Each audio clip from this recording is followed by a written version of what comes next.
Assalamualaikum warahmatullahi wabarakatuh. Salam jumpa kembali Bapak Ibu. Di video kemarin kita sudah membahas mengenai asesmen diagnostik. Apa pengertiannya, apa fungsinya, langkah-langkahnya, jenis-jenisnya kemarin sudah kita pahami. Nah, mulai video ini nanti kita akan mulai langsung mempraktekkan. Untuk video kali ini kami akan membahas khusus asesmen diagnostik yang non-kognitif. Bagaimana cara melakukannya, bagaimana instrumen dan kuesionernya, nanti akan kami bahas dalam video ini. Tentunya kita masih ingat bersama bahwasanya asesmen diagnostik ini diperlukan sekali. Ibarat seorang dokter ketika ada pasien, maka tidak langsung memberikan resep, tidak langsung memberikan tindakan, tetapi dia itu mendiagnosa dulu apa yang dibutuhkan, apa yang dikeluhkan. Nanti baru seorang dokter akan memberikan tindakan, akan memberikan resep. Demikian juga kita sebagai seorang guru tidak serta-merta langsung memberikan pembelajaran kepada anak, tapi kita mendiagnostik dulu lewat asesmen diagnostik, sehingga nanti hasilnya akan kita gunakan sebagai pedoman dalam merancang pembelajaran, sehingga nanti pembelajaran akan sesuai dengan konteksnya, sesuai dengan kebutuhan siswa, dan sesuai dengan konteks lingkungan sekitar. Kita kemarin juga sudah paham bahwasanya asesmen diagnostik itu ada dua. Yang pertama kognitif, yang kedua non-kognitif. Kalau yang kognitif ini lebih berfokus kepada capaian kompetisi siswa. Ketika kita mau mengerjakan sesuatu, mau mengajarkan sebuah materi, apakah anak sudah memahami materi prasyaratnya? Misalnya kemarin adalah ketika kita mau mengajarkan perkalian, itu akan mudah sekali jika anak sudah paham penjumlahan. Maka kita tes dulu, anak sudah paham penjumlahan apa belum? Dan juga kita tes apakah anak sudah bisa memahami konsep awal tentang perkalian. Kemudian untuk yang non-kognitif ini lebih berfokus kepada kondisi psikologis siswa, kondisi sosial, emosi, mungkin bisa berupa latar belakang orang tua, minat, hobi, dan juga gaya belajar siswa. Nah, yang kedua inilah, yang non-kognitif inilah yang akan kita perdalam pada video ini. Langsung saja kita mulai tahap pelaksanaannya. Dalam asesmen diagnostik non-kognitif ini ada 3 tahapan nanti. Yang pertama adalah persiapan, kemudian pelaksanaan, dan juga tindak lanjut. Di tahap persiapan kita bisa menyiapkan instrumennya, kita bisa menyusun pertanyaan-pertanyaannya, dan juga kita membuat jadwalnya kapan.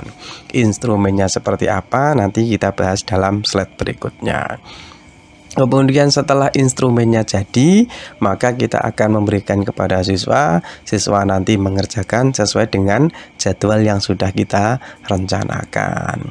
Mau dalam pelaksanaannya itu, mau berupa kuesioner, mau berupa checklist rubrik, atau berupa wawancara, nanti terserah kita, ada beberapa pilihan. Kemudian setelah anak melaksanakan asesmen, tentu kita sudah punya hasil.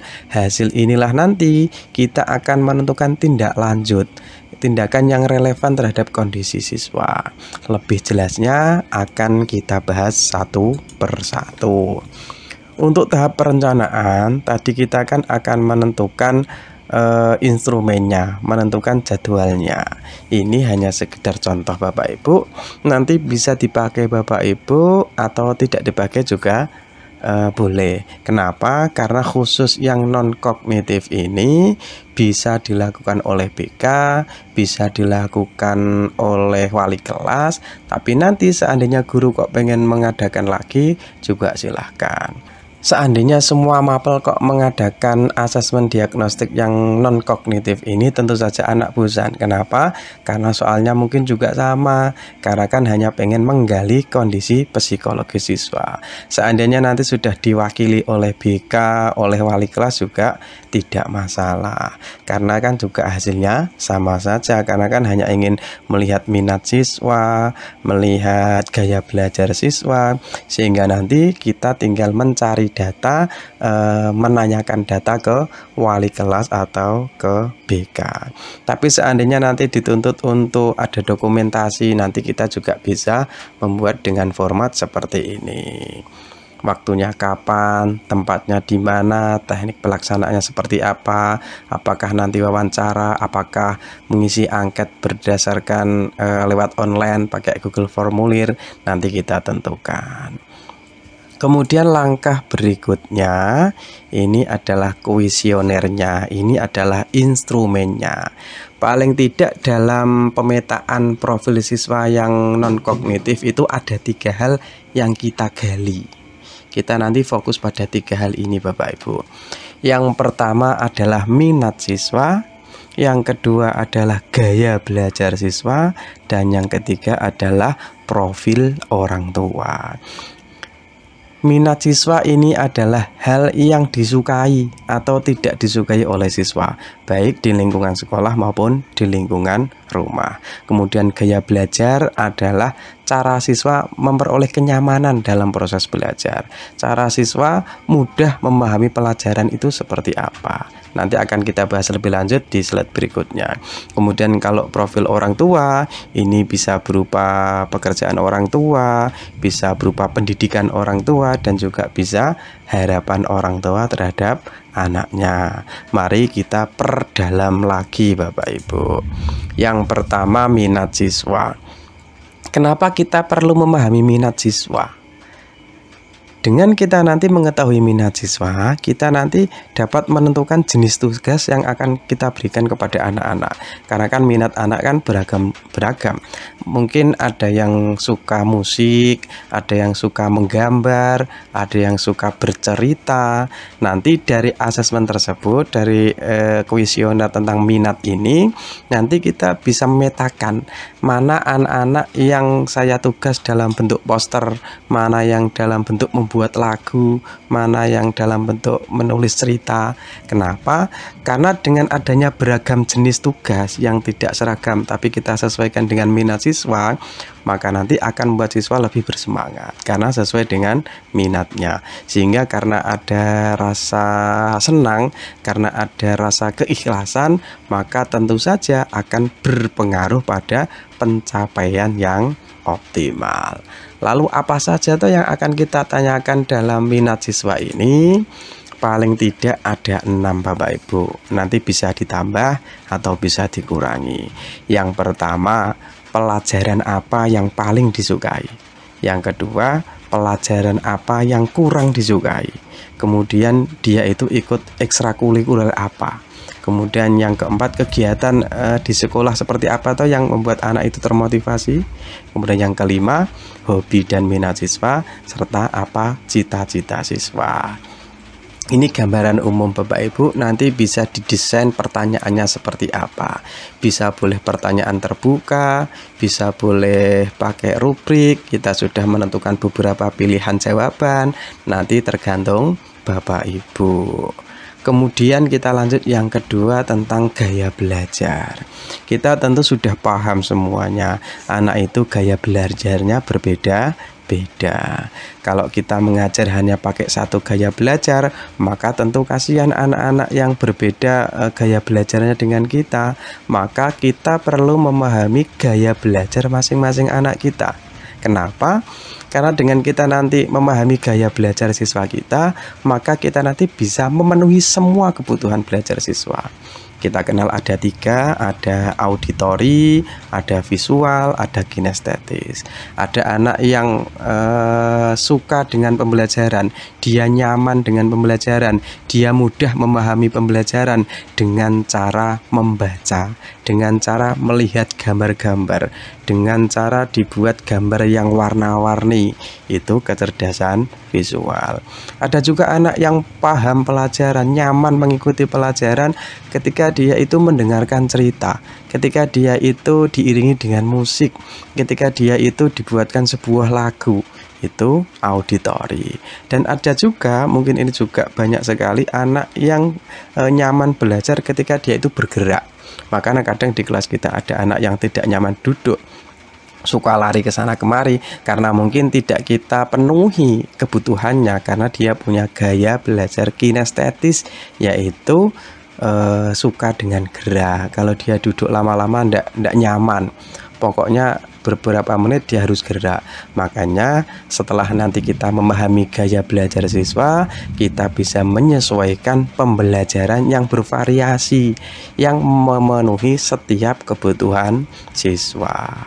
Untuk gaya belajar Bapak Ibu, kami sudah menyiapkan 3 video khusus supaya nanti kita benar-benar bisa memahami tentang gaya belajar, bisa memetakan, kemudian kita bisa tahu cara mengajar dengan gaya belajar ini.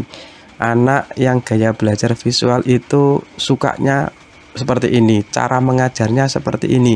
Nanti akan kami bahas perdalam di video yang lain. Kita lanjut dulu Bapak Ibu. Terus untuk gaya belajar ini kita bisa membuat kuesioner yang beberapa pertanyaan. Paling tidak ini contohnya saja Bapak Ibu. Nanti sekali lagi akan kami beri contoh yang full khusus untuk gaya belajar di video yang lain. Ini hanya beberapa contoh. 1. Bagaimana cara belajar seperti apa yang membuat anak itu mudah memahami pelajaran? Apakah dengan menonton video, apakah dengan mendengarkan cerita, atau melalui permainan? Kalau anak yang suka dengan nonton video itu berarti visual. Kalau yang paham dengan cara mendengarkan cerita itu berarti auditory. Kalau melalui game itu berarti kinestetis. Kemudian yang kedua, biasanya anak itu untuk memahami pelajaran itu dengan cara apa?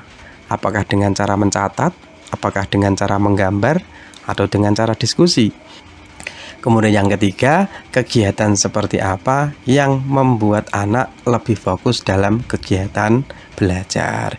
Ini contohnya nanti sudah kami sertakan instrumennya Bapak Ibu, nanti bisa di-download di link deskripsi. Kemudian kita lanjut yang ketiga Bapak Ibu, latar belakang siswa. Mengapa kita perlu memahami latar belakang siswa? Karena nanti dengan kita mengetahui profil orang tua, guru dapat mengetahui latar belakang pola interaksi, inisiatif, akses belajar, serta motivasi siswa. Tentu saja seorang anak petani akan berbeda cara belajarnya, akan berbeda semangat belajarnya dengan anak seorang guru atau dengan anak seorang dokter. Itulah salah satu pentingnya memahami latar belakang siswa, dilihat dari profil orang tua. Contoh pertanyaannya mungkin ini nanti bisa ditambah Bapak Ibu. Apa pekerjaan orang tua? Apa latar belakang pendidikan orang tua? Bagaimana lingkup sosial keseharian orang tua? Dan bagaimana harapan orang tua? Kenapa orang tua menyekolahkan anaknya itu harapannya seperti apa? Itu nanti kita tulis di dalam kuesioner, di dalam angket, di dalam instrumen yang contohnya sudah kami berikan di link deskripsi. Mungkin cukup sekian Bapak Ibu. Tolong jangan lupa di like ya Bapak Ibu, supaya untuk mendukung kami semakin banyak like, maka video ini nanti akan semakin dapat rekomendasi dari YouTube, sehingga secara tidak langsung Bapak Ibu mendukung kami, sehingga kami nanti akan lebih bersemangat dalam membuat konten-konten tentang pendidikan, khususnya tentang kurikulum merdeka. Semoga ada manfaatnya Bapak Ibu. Terima kasih. Assalamualaikum warahmatullahi wabarakatuh.